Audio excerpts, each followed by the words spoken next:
अस्सलाम वालेकुम मेरे चिड़ी मारा भरा। उम्मीद है कि सारे ठीक आएंगे। यार आज कबूतर पकड़ा है, क्या ही मजेदार कबूतर है।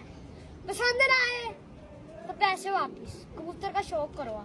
लोग ऐसा कबूतर रोकते हैं, पता नहीं कोई बड़ी छत नहीं उड़ाया। ये चेक कर, सियाल कोटी कबूतर है।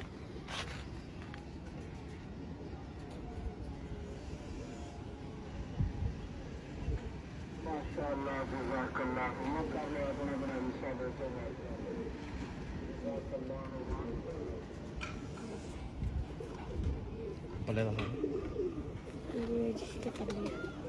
पल्ले थोड़े से खराब से हैं, जाल में बज के ना हो जाते। रंग कौन सा लगा हुआ है? रंग लगा जी ऑरेंज। ऑरेंज। वो बस कड़ियाँ कौन सी डली हुई हैं? कड़ियाँ नंबर कोई नहीं है, ये सादा 2 कड़ियाँ डाली हैं। आँख तो बाहर दिखा।